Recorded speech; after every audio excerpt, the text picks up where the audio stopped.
आकाशवाणी मुंबई.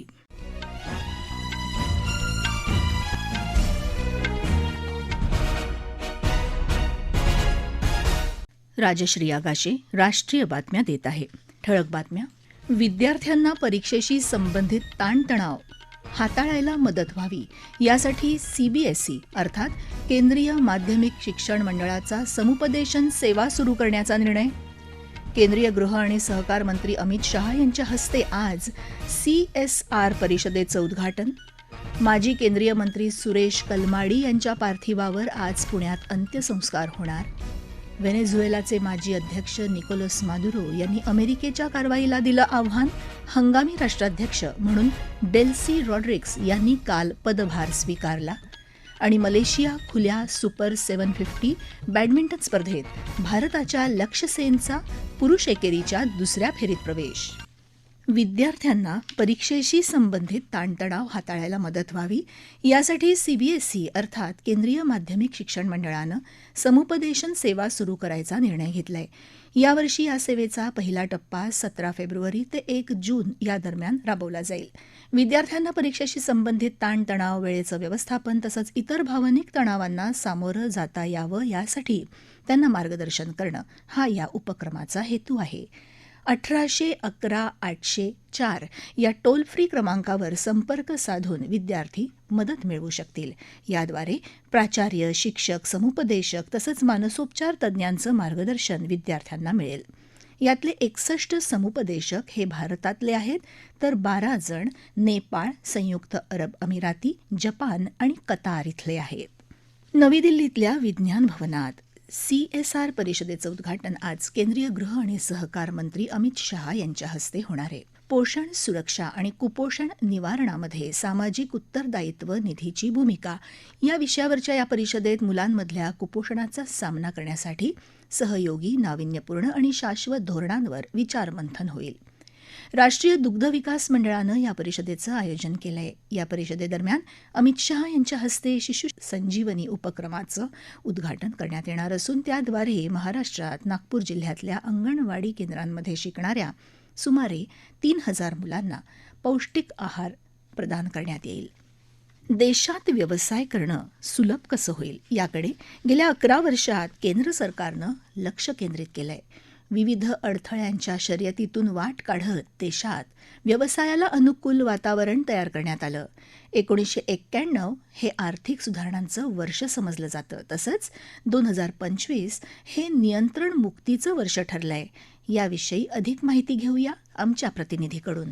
वाढीसाठी प्रतिकूल कायदे आणि कठोर नियमांमुळे भारतीय कंपन्यांची वाढ वर्षानुवर्ष खुंटलेली होती. कंपनीचा विस्तार करण्यात छाननी, विविध निर्बंध आणि कामगार कायद्याच्या अडचणी होत्या. हे अडथळे 2025 मध्ये केंद्र सरकारच्या धोरणांमुळे दूर झाले. केंद्र सरकारनं छोट्या कंपन्यांसाठी उलाढालीची मर्यादा 10 पट वाढवून 100 कोटी करून वाढीतला पहिला अडथळा दूर केला. गुंतागुंतीचे कामगार कायदे रद्द करून त्याचं सुटसुटीत 4 श्रमसंहितांमध्ये रूपांतर करण्यात आलं. त्यामुळे या कायद्यांमध्ये स्पष्टता आणि पारदर्शकता आली. त्यामुळे कंपन्यांच्या वाढीसाठी खुलं वातावरण उपलब्ध झालं. जाचक निर्बंधामुळे देशाच्या उत्पादनावरही परिणाम होत होता. तसंच निर्यात देखील मंदावली होती. त्यामुळे सरकारनं 76 उत्पादनं नियमनमुक्त केली. याशिवाय 200 अतिरिक्त उत्पादनांवरचं नियंत्रणही काढून टाकलं. नियंत्रण मुक्तीची प्रक्रिया सरकारनं अधिक वेगानं राबवली. त्यामुळे देशातल्या उत्पादन आणि निर्यातीवर याचा सकारात्मक परिणाम झाला. रिझर्व्ह बँक आणि सेबीने सुद्धा नियंत्रण मुक्तीचं धोरण राबवलं. त्यामुळे गुंतवणूकदारांसाठी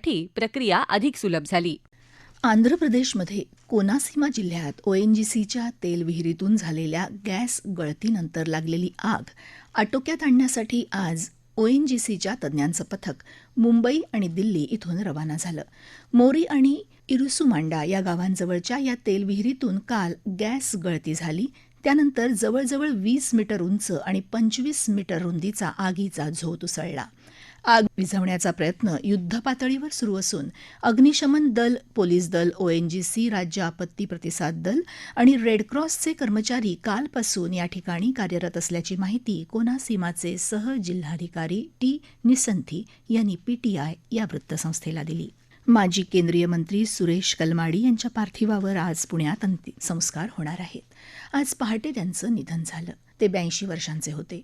भारतीय हवाई दलात वैमानिक म्हणून सेवा बजावताना त्यांनी 1965 आणि 1971च्या युद्धात प्रत्यक्ष भाग घेतला होता. निवृत्तीनंतर ते राजकारणात सक्रिय झाले. 1982 ते 1996 अशी सलग 14 वर्ष आणि नंतर 1998 ते 2004 या कालावधीत ते राज्यसभेचे सदस्य होते. 1996 मध्ये लोकसभेत निवडून गेले होते. काँग्रेसच्या सत्ताकाळात त्यांनी रेल्वे खात्याचं मंत्रिपद सांभाळलं. ऑलिम्पिक असोसिएशनचे ते अध्यक्षही होते. राष्ट्रकुल स्पर्धांच्या आयोजनात भ्रष्टाचाराचे आरोप झाल्यानं त्यांच्या राजकीय कारकिर्दीला धक्का बसला होता. गेल्या वर्षी सक्तवसुली संचालनालयानं दिलेल्या अहवालानंतर त्यांची आरोपातून मुक्तता झाली होती. पुणे शहराच्या सांस्कृतिक आणि क्रीडा क्षेत्राला नवी दिशा देण्यात कलमाडी यांचा मोलाचा वाटा होता. पुणे फेस्टिव्हल आणि पुणे आंतरराष्ट्रीय मॅरेथॉनसारख्या उपक्रमांची सुरुवात करून त्यांनी पुण्याला राष्ट्रीय स्तरावर वेगळी ओळख मिळवून दिली. कलमाडी यांच्या निधनाबद्दल ज्येष्ठ नेते शरद पवार तसंच उपमुख्यमंत्री अजित पवार यांनी दुःख व्यक्त केलं आहे. या राष्ट्रीय बातम्या आकाशवाणीच्या मुंबई केंद्रावरून देत आहोत. आकाशवाणी मुंबईच्या एअर न्यूज मुंबई या इन्स्टाग्राम पेजवर आपल्याला दिवसभर महत्त्वाच्या बातम्या वाचता येतील. राष्ट्रीय बातमीपत्रात आपलं पुन्हा एकदा स्वागत. व्हेनेझुएलाचे नेते निकोलस मादुरो यांनी अमेरिकेनं आपल्यावर ठेवलेले आरोप फेटाळले असून आपल्या अटकेच्या वैधतेवर प्रश्न उपस्थित केलाय. अमेरिकेनं लष्करी कारवाई दरम्यान गेल्या शनिवारी त्यांना अटक केली. त्यानंतर काल त्यांना न्यूयॉर्क इथल्या न्यायालयात पहिल्यांदाच हजर करण्यात आलं. मादुरो यांची अटक हे लष्करी अपहरण असल्याचा युक्तिवाद त्यांच्या वकिलांनी केला असून अमेरिकेनं परदेशी भूमीवर केलेली ही कारवाई आंतरराष्ट्रीय कायदा आणि प्रक्रियेचं उल्लंघन करणारी असल्याचं म्हटलंय. व्हेनेझुएलाच्या हंगामी राष्ट्राध्यक्ष म्हणून डेल्सी रॉड्रिग्स यांनी काल पदभार स्वीकारला. नॅशनल असेंब्लीचे नेते आणि डेल्सी यांचे बंधू जॉर्ज रॉड्रिग्स यांनी त्यांना पदाची शपथ दिली. डेल्सी यांनी निकोलस मादुरो यांच्याबरोबर उपराष्ट्राध्यक्ष म्हणून काम केलंय. तसंच 2014 ते 2017 दरम्यान त्या व्हेनेझुएलाच्या परराष्ट्र व्यवहार मंत्री होत्या. निकोलस मादुरो यांच्याशी संबंधित स्वित्झर्लंडमधली मालमत्ता गोठवण्याचे आदेश स्वित्झर्लंडनं दिलेत. या मालमत्ता अवैध मार्गानं मिळवलेली असून या मालमत्ता स्थानिक नागरिकांच्या कल्याणासाठी वापरल्या जातील असं स्वित्झर्लंड सरकारनं म्हटलंय. जगभरातल्या देशांवर लावलेल्या आयात शुल्कामुळे अमेरिकेला $600 अब्ज पेक्षा जास्त महसूल मिळणार असल्याचं अमेरिकेचे अध्यक्ष डोनाल्ड ट्रम्प यांनी म्हटलंय. या धोरणामुळे अमेरिकेची आर्थिक स्थिती सुधारली असून राष्ट्रीय सुरक्षा अधिक मजबूत झाल्याचं त्यांनी समाजमाध्यमावरच्या पोस्टमध्ये म्हटलंय. अमेरिकेच्या अध्यक्षपदाची सूत्र दुसऱ्यांदा स्वीकारल्यावर ट्रम्प यांनी राष्ट्रीय सुरक्षा आणि परराष्ट्र धोरणाचं प्रमुख साधन म्हणून आयात शुल्काचा वापर केलाय.